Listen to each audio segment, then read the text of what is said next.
मैं PC Yadav academy परिवार की तरफ से आप सभी मित्रों का हार्दिक अभिनंदन करता हूं। हम और आप आजकल जिस टॉपिक पर चर्चा कर रहे हैं वो टॉपिक है संविधान सभा।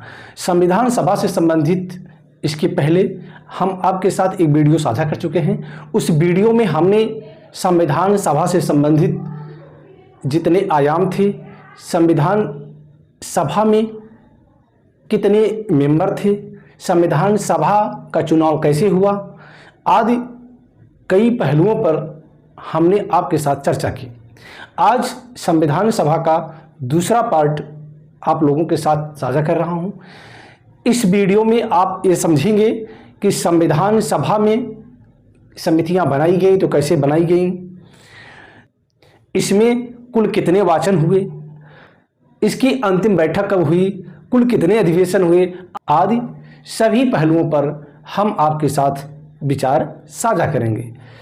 तो देखते हैं संविधान सभा द्वारा जो गठित समितियां थी, संविधान सभा के द्वारा जो समिति गठित की गई उसको दो भागों में डिवाइड किया गया।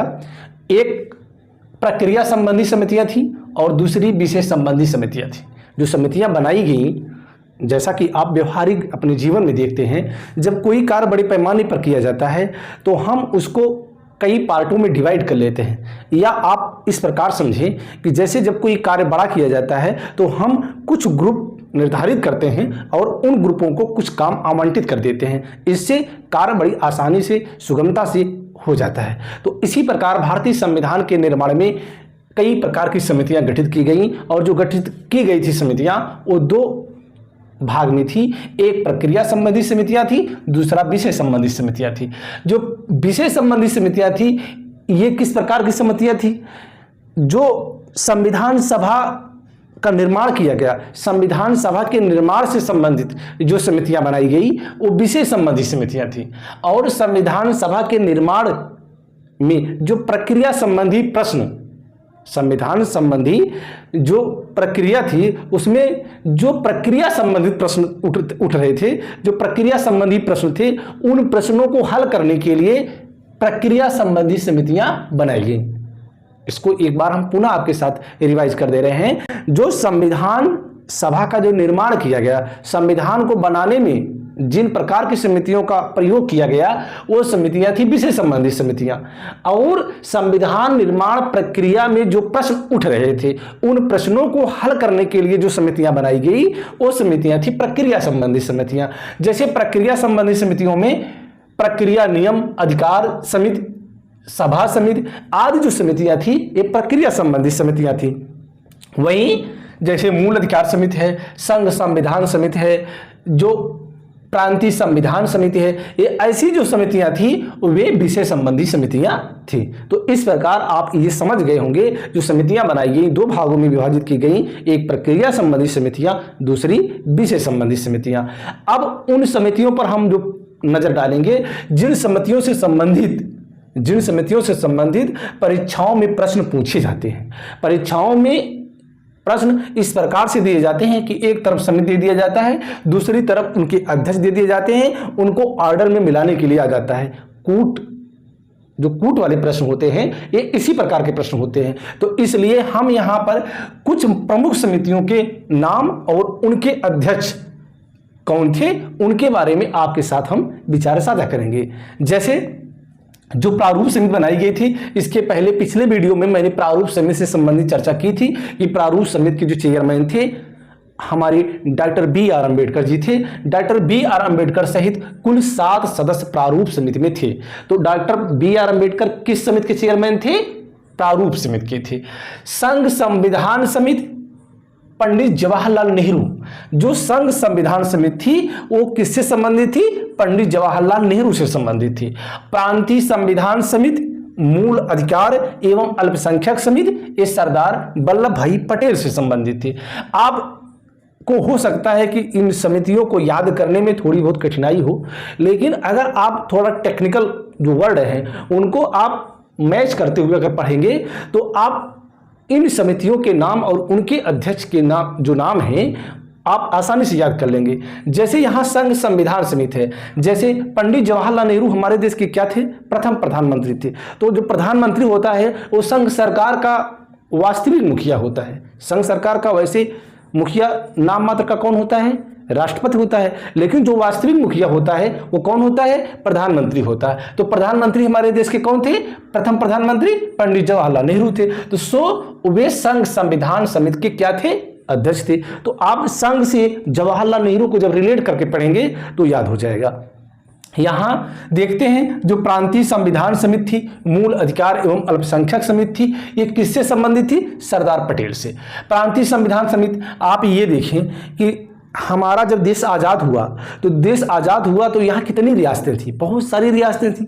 उन रियासतों को एकत्र करने का बीड़ा किसने उठाया, लौह पुरुष सरदार पटेल ने उठाया। तो जो देशी राज्य थे, जो कई प्रकार के वर्गों में, कई प्रकार के क्षेत्रों में डिवाइड थे, उनको एकीकरण करने का कार्य किसने किया, सरदार पटेल ने किया। तो प्रांतों को, जो प्रांत थे उनको एक किसने किया, सरदार पटेल ने किया।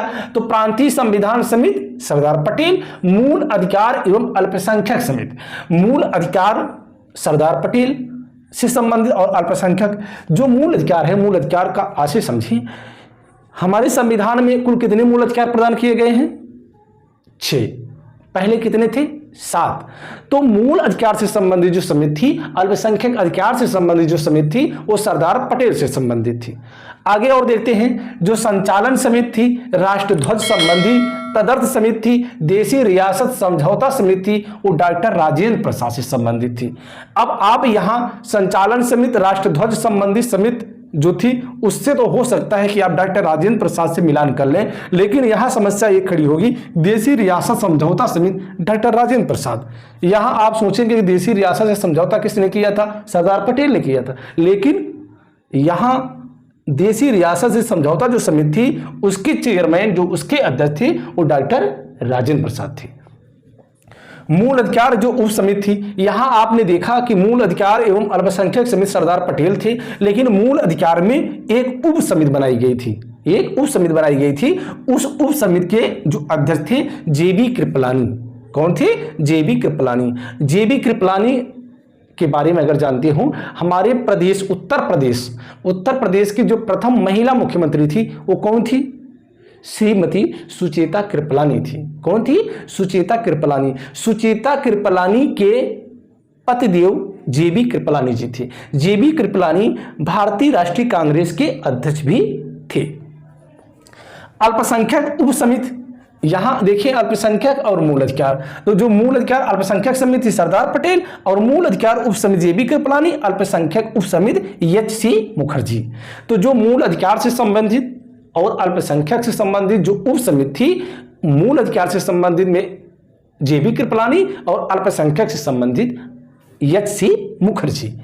कार्य संचालन समिति की देखरेख कर रहे थे doctor KM. Munshi, doctor Kanhaiyalal Maneklal Munshi. तो आप ये समझिए, जो ये समितियां हैं, इन समितियों से संबंधित जो प्रश्न आते हैं, ये ही बताए आपको कि आए परीक्षाओं में ये पूछते ही रहते हैं। तो इसलिए जितनी समितियां हैं, खासकर जो प्रमुख समितियां हैं, उनके नाम और उनके अध्यक्ष का नाम आप याद करके ही जाएं। जब परीक्षा देने जाएं तो एक नज़र इस पर जरूर डाल लें। तो यहां एक बार हम समितियों से संबंधित चर्चा कर लेते हैं। प्रारूप समिति के चेयरमैन डॉक्टर बी.आर. अम्बेडकर। संघ संविधान समिति, इसके चेयरमैन थे पंडित जवाहरलाल नेहरू। मूल अधिकार एवं अल्पसंख्यक से संबंधित जो समिति थी, प्रांतीय संविधान से समिति थी, वो सरदार पटेल उसके चेयरमैन थे।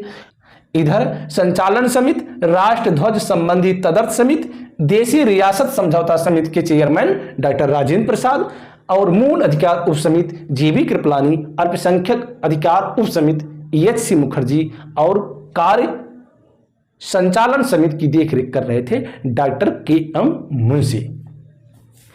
अब हम देखते हैं वाचन। ये वाचन क्या है? वाचन भारतीय संविधान में कुल 3 वाचन किए जाते हैं। ये वाचन क्यों किए गए?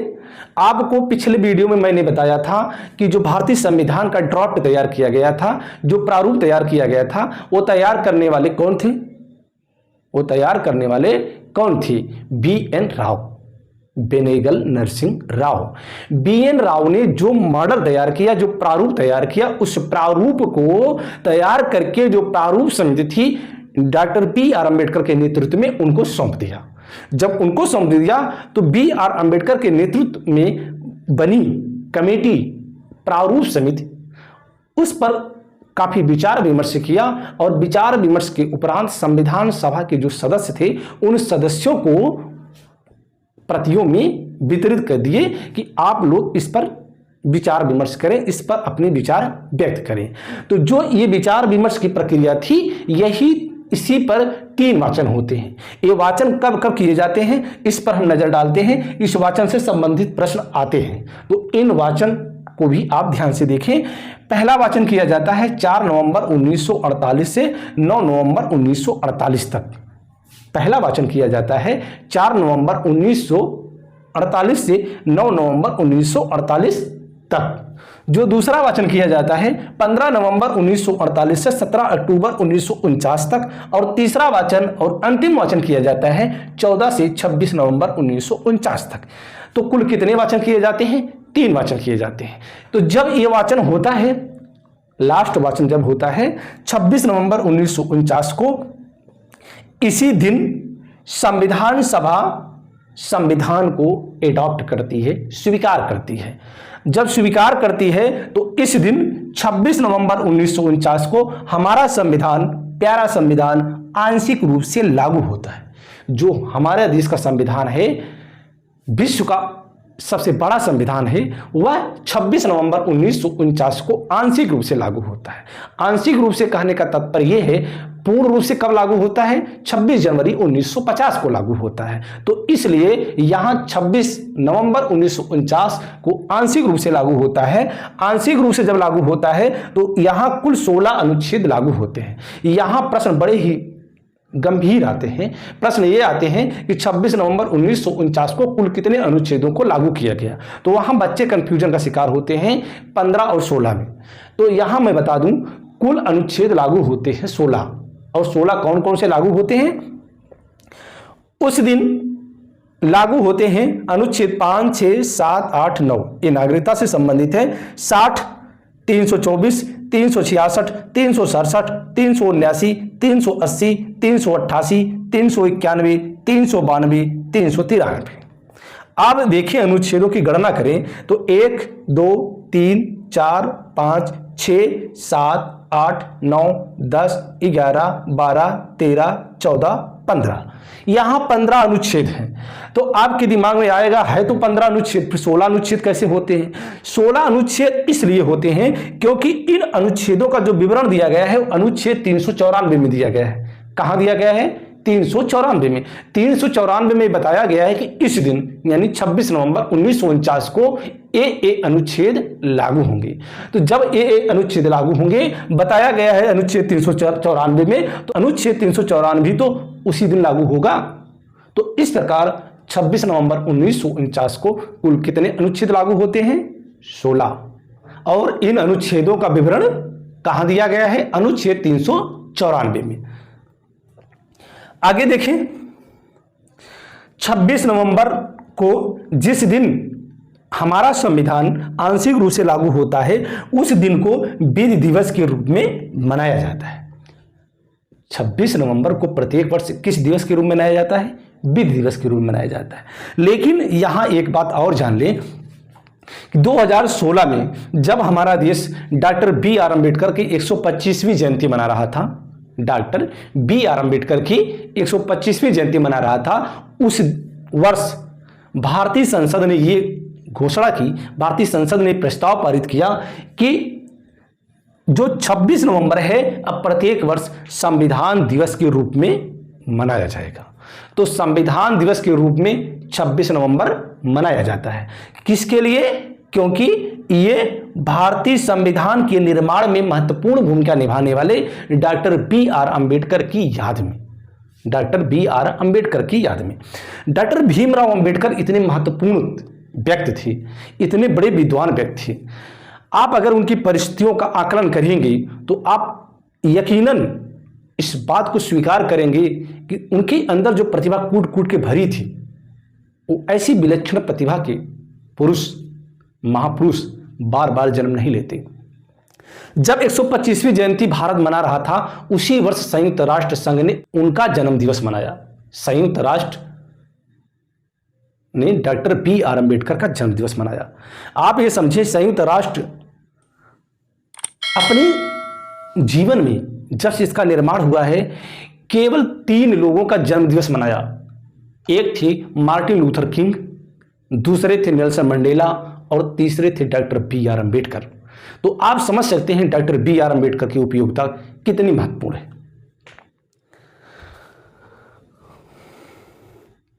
अब हम पहुंचते हैं अधिवेशन में। भारतीय संविधान के अधिवेशन पर भी कई प्रकार के भ्रामक प्रश्न आते हैं। यहां बच्चे भ्रम का शिकार होते हैं।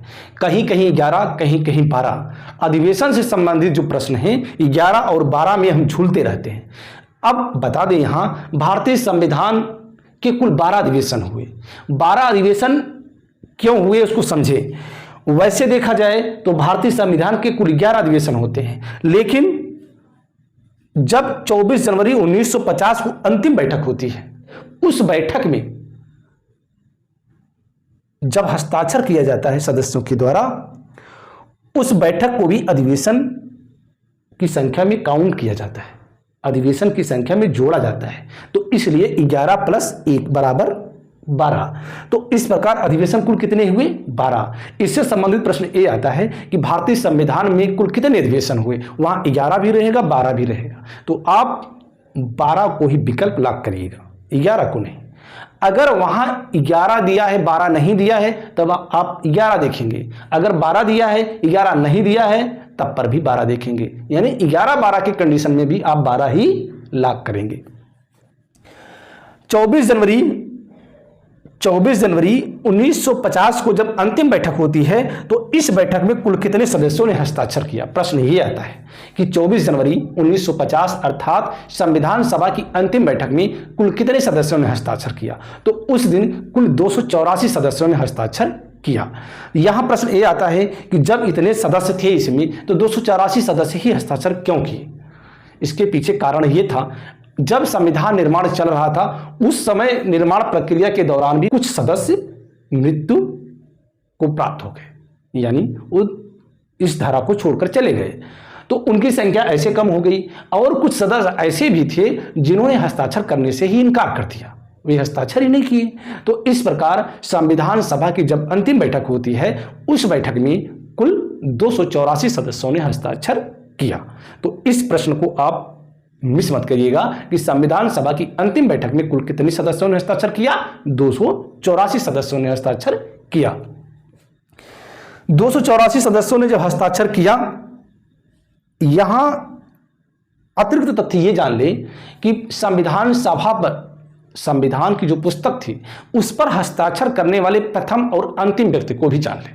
तो प्रथम व्यक्ति हस्ताक्षर करने वाले कौन थे? पंडित जवाहरलाल नेहरू थे। और अंतिम हस्ताक्षरकर्ता डॉक्टर राजेंद्र प्रसाद थे। प्रथम हस्ताक्षरकर्ता पंडित जवाहरलाल नेहरू और अंतिम हस्ताक्षरकर्ता डॉक्टर राजेंद्र प्रसाद, जो उस समय संविधान सभा की अध्यक्षता कर रहे थे। संविधान सभा को जो निर्माण किया गया, उस पर कुल 114 दिन बहस चली। कितने दिन बहस चली? 114 दिन बहस चली। 2 वर्ष 11 माह 18 दिन का समय लगा। ये निर्माण प्रक्रिया में 2 वर्ष 11 माह 18 दिन का समय लगा। ये प्रश्न तो छोटे छोटे बच्चे जानते हैं कि भारतीय संविधान के निर्माण में कुल कितना समय लगा। 2 वर्ष 11 माह 18 दिन। अब यहां हम देखते हैं 3 जून 1947 को माउंटबेटन योजना। ये माउंटबेटन योजना क्या है? जब भारतीय स्वतंत्रता अधिनियम 1947 जब पारित किया गया ब्रिटिश संसद द्वारा, तो माउंटबेटन को यहां क्या बनाया गया? गवर्नर जनरल बनाया गया। उनके ऊपर यह जिम्मेदारी दी गई है कि भारत और पाकिस्तान का विभाजन आप कराएं। तो उन्होंने 3 जून 1947 को जो माउंटबेटन योजना, इसी को मन-बाटन योजना भी कहा जाता है और इसी को बाल्कन प्लान भी कहा जाता है। बाल्कन प्लान का यही नाम है और मन-बाटन योजना भी इसी को कहते हैं। तो जब 3 जून 1947 को माउंटबेटन योजना आती है, उस योजना के बाद उस योजना के बाद भारतीय संविधान का फिर पुनर्गठन होता है और तब सदस्य संख्या होती है 324। कितनी सदस्य संख्या होती है? 324। 235 ये जो राज्य थे ब्रिटिश राज्य और दूसरे 89 जो देसी राज्य थे। 235 प्लस 89, 235 प्लस 89, 324, 324, 324 सदस्य संख्या नियत की गई। 324 सदस्य संख्या किस योजना में नियत की गई? तो वो होगी माउंटबेटन योजना। माउंटबेटन योजना यानी बाल्कन प्लान। आगे और देखिए, संविधान सभा से संबंधित जो कुछ विचारक थे, संविधान सभा से संबंधित विचारकों ने अपने अपने विचार व्यक्त किए। इनसे संबंधित प्रश्न आते हैं और आते रहेंगे। इन विचारकों के भी आप विचार समझें और इसको कंठस्थ कर लें कि कौन से विचारक ने क्या संविधान सभा के बारे में कहा। भारतीय संविधान के बारे में संविधान सभा एक जात की संस्था थी। एक किसने कहा? चर्चिल। चर्चिल कौन थे? चर्चिल ब्रिटेन के पूर्व प्रधानमंत्री थे। जब संविधान सभा का निर्माण किया जा रहा था तो संविधान सभा के निर्माण के बारे में, संविधान सभा के बारे में उन्होंने ये सेंटेंस कहा था कि संविधान सभा एक जात की संस्था थी। कभी कहीं लिखा रहता है कि संविधान सभा हिंदुओं की संस्था है। इसको चर्चिल ने नहीं कहा था। संविधान सभा एक जात की संस्था है और संविधान सभा हिंदुओं की संस्था है। किसने कहा? लॉर्ड साइमन ने कहा। लॉर्ड साइमन, वही साइमन जो साइमन कमीशन बना था। आपको याद होगा साइमन कमीशन जब भारत आया था 1935 के पहले की बात है। जब ये साइमन कमीशन आया ब्रिटेन से तो यहाँ बड़े पैमाने पर इसका विरोध किया गया। जो उस साइमन कमीशन की अध्यक्षता कर रही थी लॉर्ड साइमन, वही लॉर्ड साइमन कहते हैं संविधान सभा हिंदुओं की संस्था है। संविधान सभा एक दलीय, देश का एक दलीय निकाय है। सभा ही कांग्रेस है, कांग्रेस ही भारत है। इसको कहने वाले हैं ऑस्टिन। ये ऑस्टिन बहुत बड़े विचारक हैं ब्रिटेन के। इनका नाम है ग्रेनविले ऑस्टिन। ग्रेनविले ऑस्टिन को भारत सरकार ने पद्मश्री के सम्मान से भी नवाजा। ये भारतीय संविधान से संबंधित एक पुस्तक भी लिखे हैं। उस पुस्तक का नाम आप कमेंट बॉक्स में बताइएगा कि ग्रेनविले ऑस्टिन की जो संविधान से संबंधित पुस्तक है उस पुस्तक का नाम क्या है। इन्होंने क्या कहा? संविधान सभा एक दलीय, देश का एक दलीय निकाय है। क्योंकि संविधान सभा में अगर आप देखें तो भारतीय राष्ट्रीय कांग्रेस की छाप ज़्यादा थी, क्योंकि मुस्लिम लीग वैसे भी बाहर हो गई थी। तो एक दलीय देश का उस समय एक ही दल कांग्रेस था और एक दलीय निकाय है। सभा ही कांग्रेस है और कांग्रेस ही भारत है। तो एक किसका कथन है? एक कथन है जी ऑस्टिन का। तो इस प्रकार आप समझें कि एक जात की संस्था किसने कहा? विंस्टन चर्चिल ने कहा। हिंदुओं की संस्था किसने कहा? लॉर्ड साइमन ने कहा। ऑस्टिन ने क्या कहा? कांग्रेस ही भारत है, भारत ही कांग्रेस है। एक दलीय देश का एक दलीय निकाय है। सभा ही कांग्रेस है, कांग्रेस ही भारत है। अब देखें हम जो भारतीय संविधान का निर्माण किया गया, भारतीय संविधान का निर्माण किया गया उसका नाम क्या है? भारतीय संविधान में भारतीय संविधान का नाम क्या है? भारतीय संविधान का नाम है, जो उसका शीर्षक दिया गया है, भारत का संविधान। क्या लिखा गया है? भारत का संविधान। ये लिखा कहाँ गया है? अनुच्छेद 393 में। अनुच्छेद 393 में ये लिखा है भारत का संविधान, द कॉन्स्टिट्यूशन ऑफ इंडिया। ये शीर्षक किस अनुच्छेद में लिखा है? अनुच्छेद 393 में लिखा है। प्रश्न यहां से ये आता है कि भारतीय संविधान का शीर्षक भारत का संविधान, द कॉन्स्टिट्यूशन ऑफ इंडिया, संविधान के किस अनुच्छेद में वर्णित है? तो इसका उत्तर होगा अनुच्छेद 393। अनुच्छेद 393 में भारतीय संविधान का शीर्षक वर्णित है। अनुच्छेद 394 में क्या है? अनुच्छेद 394 में संविधान के लागू होने का विवरण है। अनुच्छेद 394 में क्या है? संविधान के लागू होने का विवरण है। आपको यहाँ बताए थे कि अनुच्छेद 394 में इस दिन कुल कितने अनुच्छेद लागू होते हैं उसका विवरण किस अनुच्छेद में दिया गया है? अनुच्छेद 394 में दिया गया है। उस दिन कुल 16 अनुच्छेद लागू होते हैं। 26 जनवरी 1950 की तिथि घोषित इसमें ये बताया गया है इसी अनुच्छेद में ये बताया गया है कि 26 नवंबर 1949 को कुल 16 अनुच्छेद लागू होंगे और इसी अनुच्छेद में ये भी बताया गया है कि पूर्ण रूप से संविधान 26 जनवरी 1950 को लागू होगा। तो प्रश्न ये आएगा कि 26 जनवरी 1950 को पूर्ण रूप से संविधान लागू होगा, इसका वर्णन संविधान के किस अनुच्छेद में किया गया है? तो इसका उत्तर होगा अनुच्छेद 394। अनुच्छेद 394 ये बताता है कि इस दिन अर्थात 26 नवंबर 1949 को कुल 16 अनुच्छेद लागू होंगे और 26 जनवरी 1950 को पूर्ण रूप से संविधान लागू होगा। आखिर 26 जनवरी 1950 की तिथि क्यों रखी गई, इसके पीछे भी इसकी कहानी आप जान लें और जानना भी जरूरी है।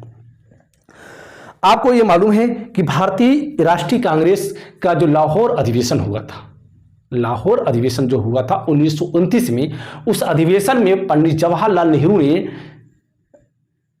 एक संकल्प लिया था, भारतीय राष्ट्रीय कांग्रेस ने एक संकल्प लिया था कि हम प्रत्येक वर्ष 26 जनवरी को स्वतंत्रता दिवस मनाएंगे।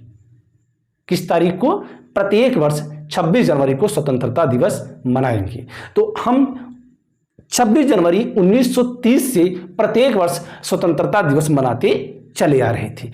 इसलिए संविधान सभा ने यह निर्णय किया कि जो 26 जनवरी की तारीख है, इससे हम भावनात्मक रूप से जुड़ गए हैं, इसलिए 26 जनवरी को अब हम नहीं भुला सकते, क्योंकि देश 15 अगस्त को आज़ाद हो चुका है। 26 जनवरी अगर इस दिन हम संविधान को पूर्ण रूप से लागू करेंगे तो इससे हमारा जुड़ाव बना रहेगा।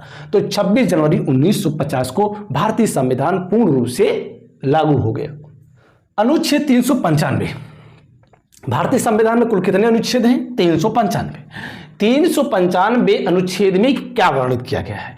इसमें दो बिंदु हैं। पहला यह है कि 1935 के भारतीय शासन को अधिनियम जो था उसको समाप्त किया गया। आपको मालूम है कि 15 अगस्त 1947 से 26 जनवरी 1950 के बीच में जो शासन चलाया गया वो किस पर चलाया गया? कौन सा नियम था? वो अधिनियम था भारतीय शासन अधिनियम 1935। भारतीय शासन अधिनियम 1935 के अनुसार 15 अगस्त 1947 से 26 जनवरी 1950 के बीच में शासन चलाया गया। ये जो शासन चलाया गया, इसका वर्णन कहाँ है? इसका वर्णन कहाँ है कि वो शासन चलाया जाएगा तो भारतीय शासन अधिनियम 1935 पर चलाया जाएगा? इसका वर्णन किया गया है जो भारतीय स्वतंत्रता अधिनियम 1947 है, उसमें यह वर्णन किया गया था कि 15 अगस्त 1947 अर्थात देश आज़ाद होने के बाद और संविधान निर्माण पूर्ण होने तक भारतीय शासन जो चलाया जाएगा वो 1935 के भारतीय शासन अधिनियम पर होगा। तो इस प्रकार 1935 के भारत शासन अधिनियम को समाप्त किया गया अनुच्छेद 395 में। यहां प्रश्न ये आ सकता है कि 1935 के भारतीय शासन अधिनियम को समाप्त करने वाला अनुच्छेद कौन सा है? तो वो अनुच्छेद हो 395। इसी अनुच्छेद 395 में 1947 का जो अधिनियम है उसको भी समाप्त किया गया। तो 395 अनुच्छेद में दो अधिनियम समाप्त किए जाते हैं, एक 1935 का भारतीय शासन अधिनियम और दूसरा 1947 का भारतीय स्वतंत्रता अधिनियम। तो दो अधिनियम अनुच्छेद 395 के तहत समाप्त किए जाते हैं। अब यहाँ कुछ ऐसे तथ्य हैं जिसको आप नज़रअंदाज नहीं कर सकते। ये तथ्य बड़े ही ज्ञानवर्धक हैं, परीक्षाओं में भी पूछे जाते हैं, लेकिन इसके साथ ही साथ एक जागरूक नागरिक होने के नाते भारतीय संविधान की समझ रखने के कारण आपको ये जानकारी रखना ही है। भारतीय संविधान का जो प्रतीक चिन्ह है वो हाथी है। क्या है? हाथी है। संवैधानिक सलाहकार सर बी.एन. राव थे। आपको हमने बताया था सर बी.एन. राव के बारे में पिछले वीडियो में कि सर बी.एन. राव बोले तो बेनेगल नरसिंह राव एक बहुत ही विद्वान व्यक्ति थे, ICS अधिकारी थे। इन्होंने कोई भी मानदेय नहीं लिया। दिलचस्प बात यह है कि इस संविधान सभा के सदस्य भी नहीं थे। ये उस समय अंतर्राष्ट्रीय न्यायालय में न्यायाधीश के पद पर भी कार्य कर चुके थे। संविधान सभा के जो सचिव थे HBR अयंगर थे। संविधान सभा के सचिव कौन थे? HBR अयंगर थे। संविधान सभा के मुख्य प्रारूपकार LN मुखर्जी थे। संविधान सभा के जो मुख्य प्रारूपकार थे वो कौन थे? LN मुखर्जी थे। इसके प्रमुख सुलेखक कौन हैं? प्रेम बिहारी नारायण रायजादा। प्रेम बिहारी नारायण रायजादा ने इसको बहुत ही बेहतरीन तरीके से लिखा है, बहुत ही खूबसूरत इटालियन मॉडल में इसको लिखा है, सजा के लिखा है। प्रेम बिहारी नारायण रायजादा वैसे इनका जो खानदानी पेशा था वो लिखने वाला ही था, बहुत ही उत्तम कोटि के कलाकार थे। पंडित जवाहरलाल नेहरू इनके पास आते हैं और इनसे अनुरोध करते हैं कि आप लिपिबद्ध करिए, इसको लिखिए, आपको जो भी पारिश्रमिक होगा दिया जाएगा। लेकिन प्रेम बिहारी नारायण रायजादा ने कहा कि हमें कोई भी पारिश्रमिक नहीं चाहिए, बस मेरी एक ख्वाहिश है कि भारतीय संविधान में मेरा भी नाम रहना चाहिए। तो भारतीय संविधान में इनका भी नाम है और रहना भी चाहिए। हिंदी संस्करण का जो सुलेखन किया बसंत कृष्ण वैद्य ने किया। भारतीय संविधान का जो हिंदी संस्करण है उसको लिखने वाले कौन थे? बसंत कृष्ण वैद्य। अलंकृत एवं जातिमय नंदलाल बोस के द्वारा किया गया। 15 अगस्त 1947 से 26 जनवरी 1950 तक भारत का राजनीतिक दर्जा क्या था? ये प्रश्न आता है। इस प्रश्न पर भी आप ध्यान दीजिएगा कि 15 अगस्त 1947 को जब देश आज़ाद होता है और 26 जनवरी 1950 को जब संविधान लागू होता है, उस बीच में भारत की स्थिति राजनीतिक रूप से क्या थी? तो उस समय स्थिति ये थी कि ब्रिटिश राष्ट्रकुल के एक अधिराज्य की इसकी हैसियत थी।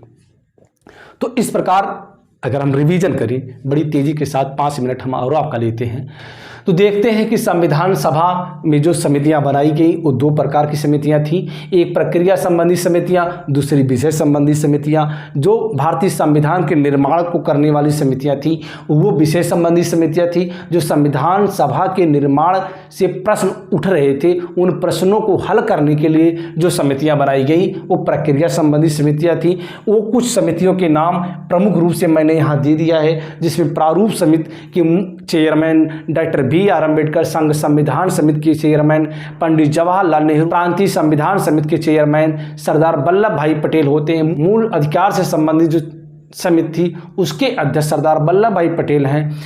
ऐसे ही मुख्य समितियां हैं जिनके अध्यक्षों का नाम इसमें लिखा है। आप इन समितियों पर भी विशेष फोकस करिएगा क्योंकि इनसे संबंधित प्रश्न मिलाने वाले आते हैं।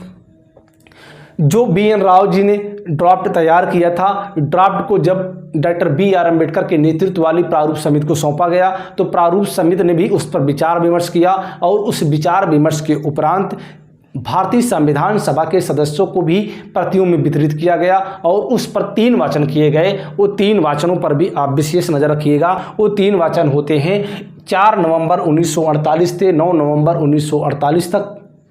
दूसरा होता है 15 नवंबर 1948 से 17 अक्टूबर 1949 तक। तीसरा होता है 14 से 26 नवंबर 1949 तक। भारतीय संविधान 26 नवंबर 1949 को आंशिक रूप से लागू होता है। इस दिन कुल 16 अनुच्छेद लागू होते हैं। इन अनुच्छेदों का विवरण अनुच्छेद 394 में दिया गया है। अनुच्छेद 394 सहित कुल 16 अनुच्छेद लागू होते हैं। 26 नवंबर को प्रत्येक वर्ष विधि दिवस और संविधान दिवस के रूप में मनाया जाता है। अधिवेशन भारतीय संविधान के कुल 12 अधिवेशन होते हैं। अंतिम बैठक में कुल 284 सदस्यों ने हस्ताक्षर किया। इधर देखते हैं जो माउंटबेटन योजना है 3 जून 1947 की जो बाल्कन प्लान है उसके तहत संविधान सभा का पुनर्गठन किया जाता है। तो कुल 324 सदस्य होते हैं जिसमें से 235 सदस्य राज्यों से होते हैं जो ब्रिटिश राज्य हैं और 89 प्रतिनिधि देशी राज्यों से लिए जाते हैं। तो कुल 324 सदस्य बाल्कन प्लान की योजना के तहत संविधान सभा का पुनर्गठन करते समय होते हैं। इधर कुछ विचारकों के विचार हैं जो भारतीय संविधान से संबंध रखते हैं। इन विचारकों पर भी आप नज़र रखिएगा। जैसे चर्चिल का कथन है, साइमन का कथन है, ऑस्टिन का कथन है आदि। इन विचारकों पर भी आप नज़र रखेंगे। इधर अनुच्छेद 394 में क्या है, अनुच्छेद 393 में क्या है। अनुच्छेद 393 में भारतीय संविधान का शीर्षक दिया गया है और अनुच्छेद 394 में संविधान के लागू होने का विवरण दिया गया है जो 16 अनुच्छेदों के रूप में है। इधर 26 जनवरी 1950 को तिथि भी घोषित किया गया है अनुच्छेद 394 में कि इस दिन संविधान पूर्ण रूप से लागू किया जाएगा। अनुच्छेद 395 में भारतीय शासन अधिनियम 1935 और भारतीय स्वतंत्रता अधिनियम 1947 के समापन की बात की गई है। इधर इससे संबंधित कुछ तथ्य हैं, इन तथ्यों पर भी आप नज़र रखेंगे। इनको लिखने वाले कौन थे, इनका सुलेखन करने वाले कौन थे, इसका प्रतीक चिन्ह क्या है, इसके ड्रॉप तैयार करने वाले कौन थे, इन सभी बिंदुओं पर आप नज़र रखें और किताब जरूर पढ़ें। इससे संबंधित किताब पढ़ें। इस टॉपिक से संबंधित आप किताब जब पढ़ेंगे तो इससे संबंधित आप प्रश्न भी हल करेंगे। पढ़ने के बाद, वीडियो को देखने के बाद प्रश्न को आप जरूर सॉल्व करें। प्रश्न को जब सॉल्व करते हैं तो इससे आपने क्या सीखा, क्या पढ़ा आदि का वहाँ पर मूल्यांकन हो जाता है। तो इस प्रकार आपसे विनम्र निवेदन है कि जब भी आप कोई भी टॉपिक का वीडियो देखते हैं या किताब पढ़ते हैं उससे संबंधित क्विज जरूर हल करें। इससे आपकी समझ मजबूत होगी और आप अपने मिशन में कामयाब होंगे और आपको आपके मिशन तक पहुंचाने की जिम्मेदारी मेरी भी है। तो इसके साथ ही इस टॉपिक पर चर्चा यहीं तक। अगली बार एक नए टॉपिक के साथ पुनः हाजिर होऊंगा। जय हिंद।